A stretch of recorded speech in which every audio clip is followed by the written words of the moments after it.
Con ustedes, África, un microprograma de la Casa de África en Argentina, Delegación Ciudad de Rosario.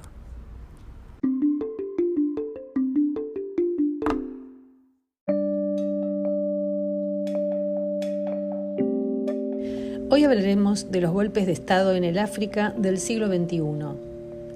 Desde el año 2015, 13 líderes africanos han modificado la constitución de sus países para poder continuar en el poder más allá del límite de 2 mandatos. Una práctica que erosiona la democracia desde Costa de Marfil y Guinea en el oeste hasta Burundi y Uganda en el este del continente.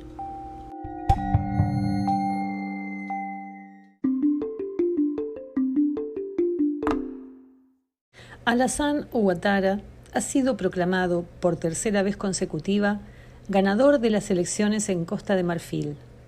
En el poder desde el año 2011, el presidente se amparó en la falta de retroactividad para poder saltarse la limitación de 2 mandatos presidenciales introducida en la Constitución de 2016.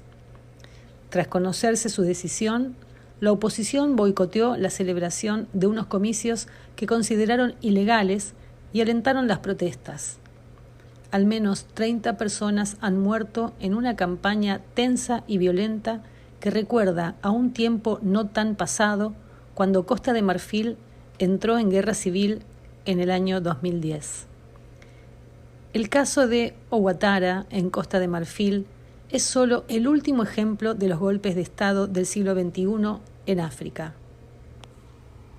Con respecto a los líderes ancianos, existe una limitación de mandatos que busca terminar con presidentes ancianos. La media de edad de los líderes en África subsahariana es de 62 años, mientras que la de la población es de 20. Una brecha generacional que genera un distanciamiento entre el pueblo y sus gobernantes y que ha provocado un récord histórico de protestas en el año 2019.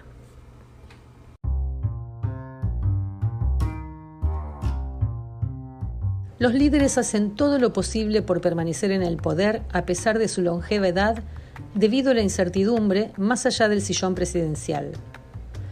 Al contrario que en las democracias occidentales, la mayoría de países africanos no cuentan con pensiones de jubilación para expresidentes. En muchos casos son cercados por la justicia por sus actos ilícitos mientras gobernaban y deciden exiliarse para no ser arrestados. De los 10 líderes que más años llevan en el poder en el mundo, 6 son africanos. Teodoro Obiang, presidente de Guinea Ecuatorial, lidera la lista con sus 41 años al frente del país. Los límites en los mandatos presidenciales se introdujeron con la intención de evitar que los dictadores se perpetuaran en el poder. En los comicios celebrados entre 1992 y 2006 en África subsahariana, cuando un líder se enfrentó a la reelección, ganó en un 93% de los casos, mientras que su sucesor solo en un 60%. 9 de los 10 países en conflicto civil en África no tienen límites de mandato presidencial. Si un presidente lleva mucho tiempo, se borra la línea entre Estado y su patrimonio personal. Así, acaba manejando el país como su empresa y favoreciendo a su núcleo. Aquellos países que no respetan las restricciones están entre los países con más incidencia de corrupción del mundo.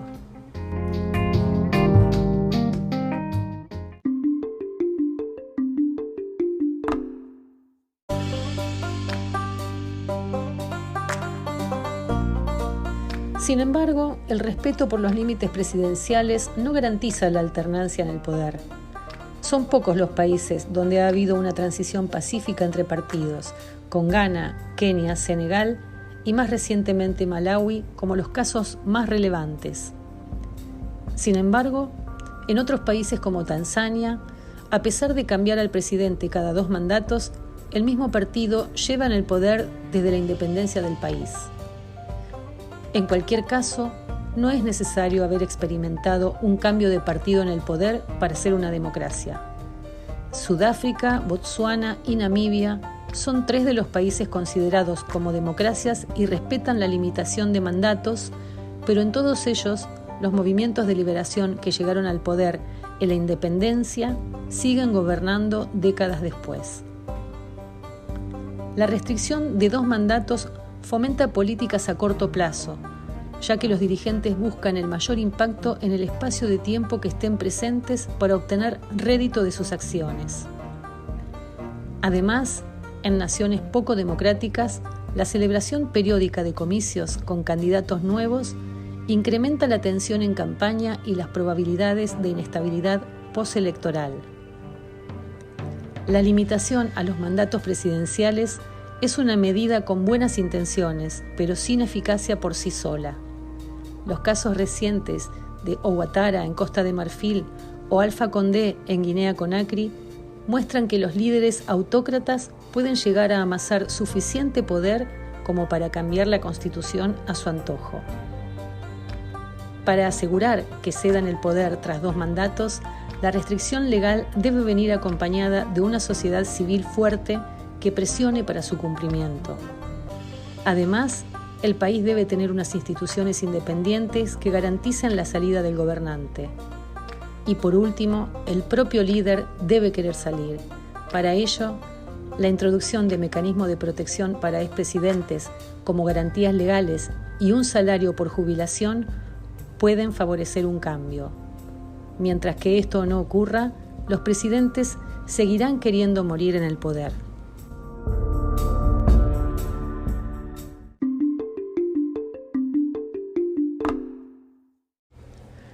Por lo general, los golpes de Estado se producen mayoritariamente en países pobres, con un crecimiento económico bajo, sociedades poco cohesionadas y democracias débiles, donde el ejército mantiene mucha influencia.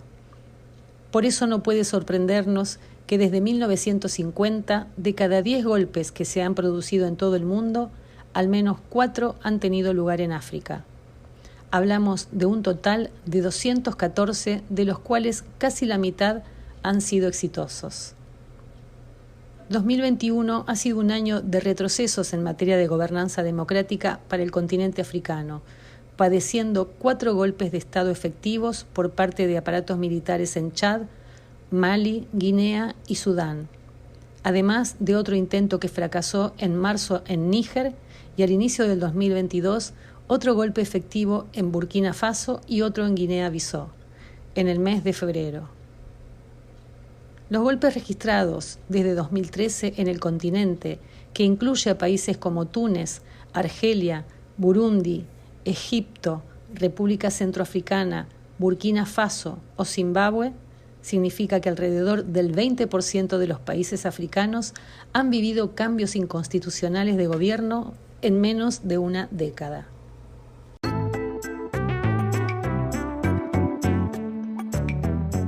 Las razones esgrimidas por los golpistas que ayudan a explicar la eclosión del fenómeno son complejas y multicausales, pero existen 2 elementos que se han observado en los últimos acontecimientos para justificar los mismos por parte de los aparatos militares. Primero, el deterioro de la situación de la seguridad y segundo, la inestabilidad política. En el caso de Chad, la muerte del presidente, producida en medio de un clima de grave inestabilidad política y de seguridad, sirvió como pretexto para la toma del control de las instituciones del Estado por parte de una junta militar liderada por su hijo, el general Mahamat Idriss Déby, suplantando el orden constitucional. En Guinea, el golpe dirigido por el teniente coronel Mamadi Doumbouya, que derrocó al gobierno presidido por Alpha Condé, vino precedido por un cambio inconstitucional para rescindir el límite de mandatos presidenciales, generando un importante descontento popular que fue duramente reprimido por el gobierno. En Mali, las causas se relacionaron con el deterioro de la situación de seguridad, la crisis en el gobierno de transición y el aumento del descontento popular, todo lo cual dio origen al segundo golpe en el país en 9 meses. Por su parte, Sudán, las causas también se relacionaron con las tensiones entre la parte civil y la parte militar del gobierno, que derivó en la usurpación de la transición por la parte militar encabezada por el presidente del Consejo Soberano. En estos 2 últimos casos, se da la paradoja de que los golpes de Estado fueron provocados por el ala militar del gobierno híbrido transicional, surgido a partir de otros golpes militares previos, poniendo fin a las transiciones acordadas. Finalmente, en Burkina Faso, el golpe también se justificó por parte de los militares debido al deterioro de la situación de seguridad y la incapacidad del gobierno de prever recursos y protección al ejército.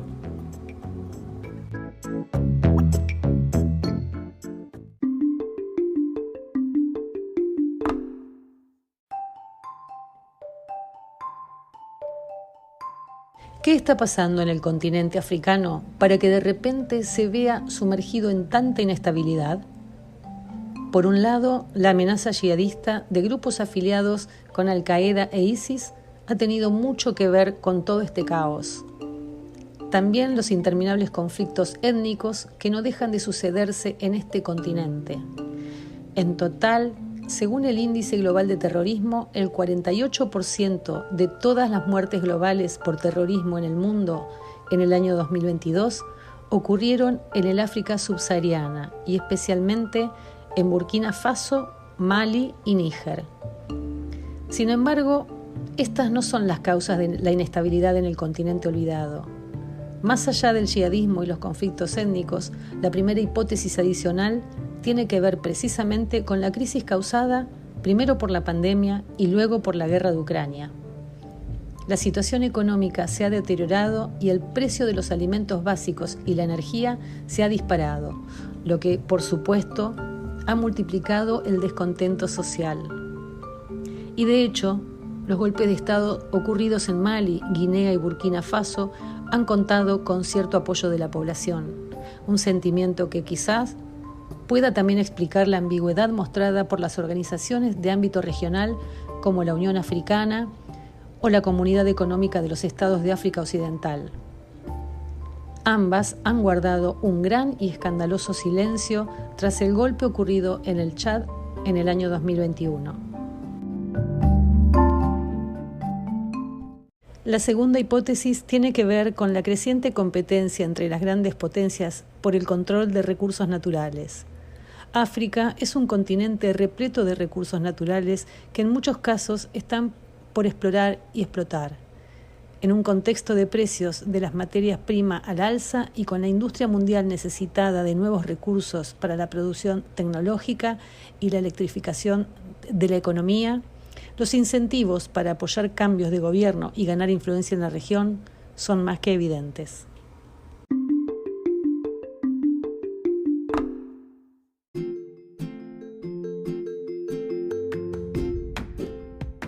Con ustedes, África es un programa de la Casa de África en Argentina, delegación en la ciudad de Rosario, provincia de Santa Fe, República Argentina.